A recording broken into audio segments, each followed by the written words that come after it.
नमस्कार, capital TV का खास शो राहुल का अग्निपथ देख रहे हैं आप। मैं हूं आपके साथ पूजा। नया साल का मौका हो, सेलिब्रेशन का टाइम हो और राहुल गांधी देश में हो, ऐसा हो ही नहीं सकता।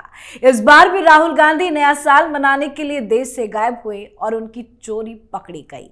इस बार दिल्ली दुबई की स्पाइस जेट फ्लाइट में राहुल गांधी को स्पॉट किया गया। फ्लाइट में सवार पैसेंजर ने राहुल गांधी का वीडियो बनाया और बताया कि फॉग की वजह से फ्लाइट काफी देरी से निकली। शनिवार को यानी 30 दिसंबर को राहुल गांधी को फ्लाइट में सवार देखा गया और बताया जा रहा है कि वो अब 3 जनवरी यानी कि कल भारत लौटेंगे। पर सवाल हर बार की तरह इस बार भी वही है कि आखिर कहां गायब हुए हैं राहुल गांधी। किससे सीक्रेट मुलाकात करने दिल्ली छोड़ विदेश भागे, तो राहुल गांधी की इसी सीक्रेट ट्रिप पर चर्चा करेंगे।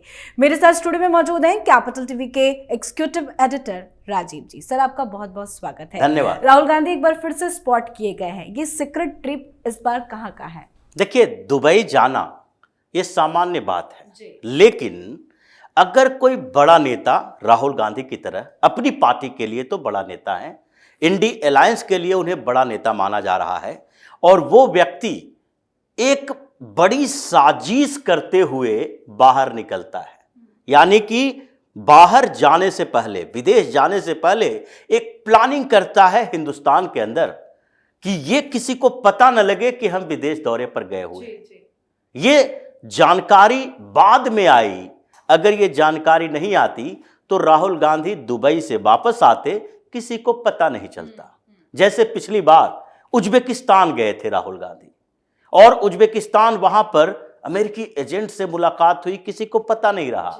ये तो बताया गया बाद में कि जब राहुल गांधी उज्बेकिस्तान गए थे तो उस समय वहां पर जो बैठक चल रही थी वो कुछ आसपास के मुस्लिम देशों के साथ अमेरिकी एजेंट की बैठक थी, और इसलिए यह मान लिया गया कि उस दौरान उज्बेकिस्तान जाने के पीछे का एक मकसद इन लोगों से बातचीत करना, इस्लामिक कंट्री के जो प्राइम मिनिस्टर हैं, प्रेसिडेंट हैं, उन लोगों से मुलाकात करना और अपने लिए कुछ सपोर्ट मांगना। यह राहुल गांधी का मकसद रहा होगा, क्योंकि अचानक से उज्बेकिस्तान जाने के पीछे और कोई वजह नहीं है। उसी तरीके से अब देखिए, 30 तारीख को वो निकलते हैं यहां से, और ये माना जाता है, यहां हल्के फुल्के अंदाज में ये बातें कह दी जाती है, न्यू ईयर पार्टी मनाने, सेलिब्रेशन करने राहुल गांधी बाहर जा रहे हैं। लेकिन क्या सिर्फ ये सामान्य बातें कहकर राहुल गांधी की उस बड़ी लार्जर कॉन्स्पिरेसी को भूल जाया जाए कि राहुल गांधी सिर्फ और सिर्फ एक मकसद से नहीं जाते हैं। ऐसा नहीं है कि वो विदेश जा रहे हैं तो न्यू ईयर पार्टी मनाने सिर्फ जा रहे हैं।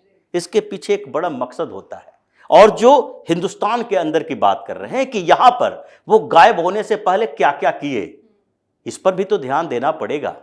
उनका एक प्री रिकॉर्डेड वीडियो है राहुल गांधी का सोनिया गांधी के साथ किचन में वो मुरब्बा बनाते हुए। ये तो पता है कि वो उस समय का वीडियो नहीं हो सकता अगर 31 तारीख को वो वीडियो अपलोड किया जाता है, और 30 तारीख को रात में राहुल गांधी दुबई की फ्लाइट में देखे जाते हैं। वहां पर जब दुबई उतरते हैं तो लोगों की भीड़ होती है, उनसे मुलाकातें करते हैं लोग, और उसी दौरान वो बताते हैं 3 तारीख को हम वापस आएंगे। ये पूरा प्रकरण कब का है? 7:45 फ्लाइट की टाइमिंग थी। कहा जाता है कि 4 घंटा डिले हो गया, और उसी ब्लॉगर ने सब बातें बताई है कि 12 बजे के आसपास फ्लाइट वहां से लैंड हुई, और उसके बाद वहां जब फ्लाइट वहां से चली तो उसके बाद टेक ऑफ होने के बाद ये वहां घूमते हुए जा रही थी, राहुल गांधी पर नजर पड़ी। राहुल गांधी सो रहे थे, कोई डिस्टर्ब नहीं करना चाहता था, लेकिन सब लोगों ने देखा। फिर राहुल गांधी का वीडियो भी उसने बनाया, और फिर वो सब दिखाई पड़ रहा है अभी सामने में। यानी कि 12 बजे रात को यहां से जाते हैं आप, और उसके बाद अगले दिन आपका एक वीडियो अपलोड होता है, उसमें आप मुरब्बा बनाते हुए अपनी मम्मी के साथ वार्तालाप करते नजर आते हैं। मतलब आपने लोगों को भरमाने की कोशिश की कि हम 31 तारीख को यही हिंदुस्तान के अंदर है। बिल्कुल बिल्कुल। लेकिन ये प्री प्लान था आपका। ये तो वही चोरी है कि ऑफिस जा रहे हैं, घर वालों को बताए नहीं कि हम बोले कि ऑफिस जा रहे हैं, पहले से हमने ऑफिस के कुछ काम कर लिए और उसके बाद गायब हो गए कहीं पे। घर वालों को लग रहा है कि ऑफिस के काम से गया हुआ है। ये तो एक व्यक्ति विशेष पर निर्भर करता है कि आपके पास जिम्मेदारी कौन सी है।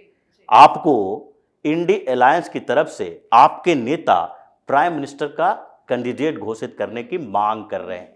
आप प्राइम मिनिस्टर इन वेटिंग हो, उनके अनुसार कभी न कभी आप प्राइम मिनिस्टर की कुर्सी पर बैठने वाले हो। अब उस प्राइम मिनिस्टर के उम्मीदवार के लिए क्या यह सही माना जाएगा कि आप किसी को बिना बताए हुए चले जाते हैं दुबई के दौरे पर, और दुबई क्यों गए थे या क्यों जा सकते हैं, इसकी संभावनाओं पर भी चर्चा होनी चाहिए। जी, तो क्या लगता है कि दुबई गए होंगे तो क्यों गए होंगे, किससे मुलाकात की होगी, क्या है इस ट्रिप की मतलब पीछे की सच्चाई? देखिए, अभी जो स्थितियां कांग्रेस के अंदर है और अभी यहां पर क्या चल रहा है, दुबई से क्या क्या कनेक्शन है, क्या हो रहा है, उसको इंटरलिंक किया जा सकता है, कोरिलेट करना चाहिए। जिस तरीके से उज्बेकिस्तान के दौरे पर बाद में रिपोर्ट्स आए, इस बार भी रिपोर्ट्स ही आना चाहिए। अभी दुबई में सबसे ज्यादा चर्चा हिंदुस्तान के लेवल पर हो रहा है तो वो है महादेव ऐप घोटाला। दुबई से सीधा इसका कनेक्शन, करोड़ों करोड़ का घोटाला, 2000 करोड़ का माना जा रहा है। सीधे तौर पर जो महादेव ऐप, जो सट्टा ऐप के प्रमोटर था, उन लोगों ने सीधे उंगली उठाई कि सर भूपेश बघेल पर। ईडी ने जब छापेमारी की, ईडी को भी कैश बरामद हुआ, कई लोग गिरफ्तार किए गए, जिसमें से एक कांस्टेबल तक दुबई की ट्रिप करता नजर आया। 3-3, 4-4 बाद एक कांस्टेबल जा रहा है दुबई और वहां से पैसा लेकर आ रहा है।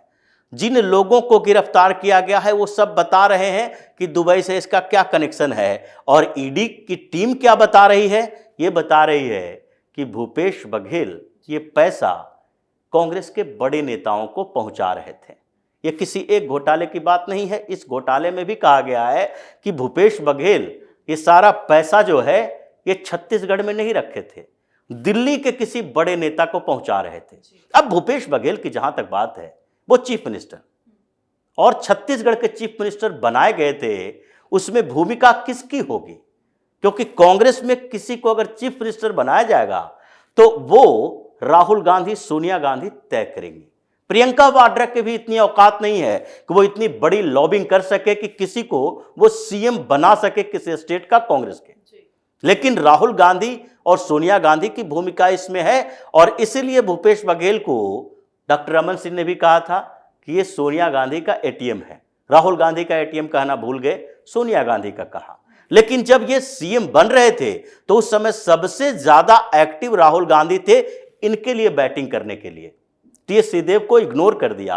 राहुल गांधी के घर पर बैठ के होती थी। उन्होंने वादा किया था टीएस सिंहदेव से भी कि 2.5 साल के बाद आपको बनाया जाएगा, लेकिन भूपेश बघेल इतनी कमाई करके देने लगे कि उसके बाद राहुल गांधी ने भूपेश बघेल को हटाना सही नहीं समझा।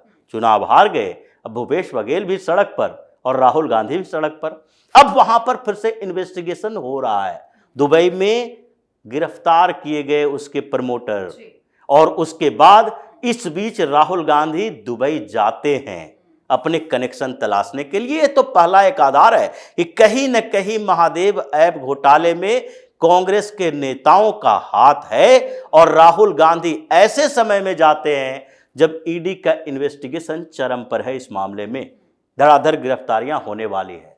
सेटिंग से इनकार नहीं किया जा सकता कि राहुल गांधी जहां जाते हैं वहां कुछ न कुछ अलग अलग उद्देश्य लेकर जाते हैं। सिर्फ अपने लिए नहीं जाते कि हम सिर्फ वहां अय्यासी करने जा रहे हैं, पार्टी मनाने जा रहे हैं। मतलब एक साथ कई काम होते हैं। एक साथ कई काम होता है। दूसरी बात यह है कि दुबई अभी क्या है, दुबई हिंदुस्तान के लिए कैसा जगह माना जाता है। बिजनेसमैन, सामान्य लोग या फिर जो अपर मिडिल क्लास के लोग हैं वो घूमने फिरने जाते हैं वहां पर। लेकिन जो कॉन्स्पिरेटर है, जो सेटर है, जो बड़े बिजनेसमैन हैं, उनकी सेटिंग की वो जगह है। वहां पर ब्लैक मनी का कारोबार होता है, वहां पर कई गैंगस्टर रहते हैं, वहां पर जितने इंटरनेशनल एजेंट हैं, यानी कि यूरोप के, अमेरिका के और साथ में पाकिस्तान के आईएसआई, ये जो पाकिस्तान का आईएसआई है वो अपना अड्डा बनाए हुए है दुबई में दूसरे देशों में ऑपरेट करने के लिए।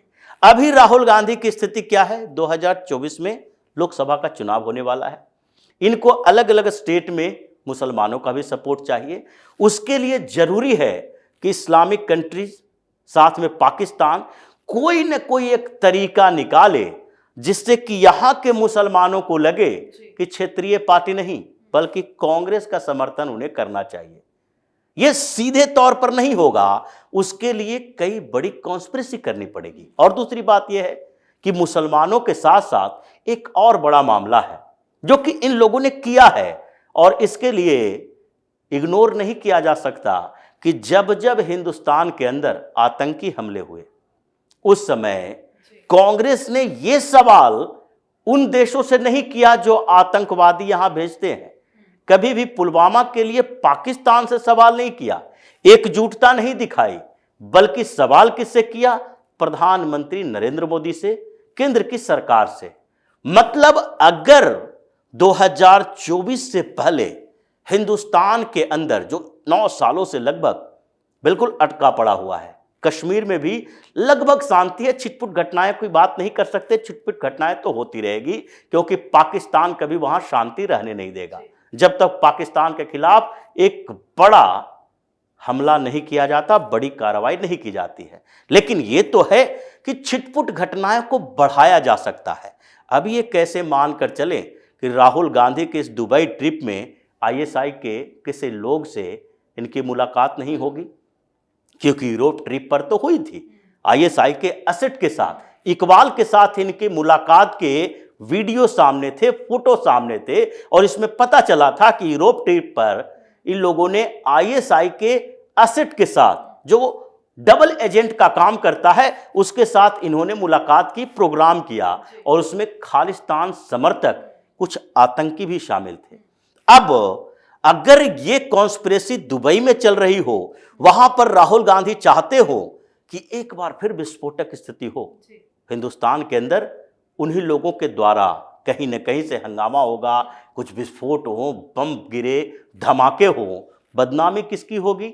भारतीय जनता पार्टी की सरकार की, प्रधानमंत्री नरेंद्र मोदी की। और इन लोगों को लगता है, जिस तरीके से अभी विपक्ष पूरी तरह से भटका हुआ है, इनको लगता है कि जब तक बदनाम नहीं करेंगे तब तक लोग हमें सपोर्ट नहीं करेंगे। लोगों के मन में ये बिठाओ कि पीएम मोदी देश सही तरीके से नहीं ऐसे में तो एक सवाल और मेरे मन में उठ गया है, जिस तरह से अभी संसद की सुरक्षा में सेंध हुई, जो डिटेल सामने आ रही है, जिस तरह से जांच आगे बढ़ रही है, उसको लेकर भी तो राहुल गांधी के स्ट्रिप से कई सवाल खड़े हो जाएंगे। बिल्कुल सवाल खड़े होते हैं, क्योंकि उस समय भी राहुल गांधी ने क्या कहा?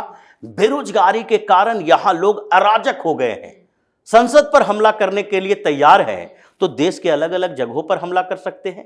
ये एक शील्ड का काम करता है। आप जो बोलते हो कि कहीं कोई हमला कर रहा है, कहीं विस्फोट हो रहा है, तो लोग बौखलाए हुए हैं सरकार से। और ये शील्ड जो राहुल गांधी बना रहे हैं, ये आगे के लिए भी हो सकता है। इसके ऊपर भरोसा नहीं, कांग्रेस के ऊपर भरोसा नहीं। ये कुछ भी करवाने के लिए तैयार है। बड़े बड़े हमलों में कांग्रेस ने कोई भी ऐसी कार्रवाई पाकिस्तान के खिलाफ नहीं की, चाहे मुंबई में हमला हुआ हो या फिर कश्मीर में लगातार हमला होता रहा हो। अगर पीएम मोदी की बात करें, सर्जिकल स्ट्राइक किए, एयर स्ट्राइक किए, लेकिन कांग्रेस ने नहीं किया। कांग्रेस चाहती है कि यहाँ के मुसलमान हमें सपोर्ट करें और यहाँ के हिंदू डरे रहे, बौखलाए रहे, परेशान रहे कि सरकार जो चला सकती है सिर्फ कांग्रेस पार्टी चला सकती है। जैसी अवधारणा इन लोगों ने इंदिरा गांधी की सरकार के बाद बनाई, लगातार जो वहां सरकारें चली, मोरारजी देसाई की, चौधरी चरण सिंह की अनस्टेबल सरकारें थी, 6-6 महीना में गिर गई, कांग्रेस की फिर सरकार बनी। वही स्थिति ये फिर से पैदा करना चाहते हैं। इनके पास और कोई मुद्दा नहीं है। अब एक मुद्दा बचा, जितनी बड़ी साजिश कर सकते हैं वो करते रहे। जी, बहुत बहुत धन्यवाद सर समझाने के लिए। धन्यवाद। तो राहुल गांधी एक बार फिर से अपने प्राइवेट ट्रिप पर निकले हैं। बताया तो जा रहा है कि कल उनकी वापसी होगी, पर बड़ी बात यह है कि हर बार राहुल गांधी के ट्रिप को कांग्रेस पार्टी राहुल गांधी की तरफ से छुपाया जाता है, पर जब किस्मत ही खराब हो तो क्या कहा जाए। कोई ना कोई फोटो या वीडियो हर बार सामने आ ही जाता है, जिससे राहुल गांधी की पोल पट्टी खुल जाती है। इस पे आप अपनी राय कमेंट कर लिखें। देखते रहिए कैपिटल टीवी। नमस्कार।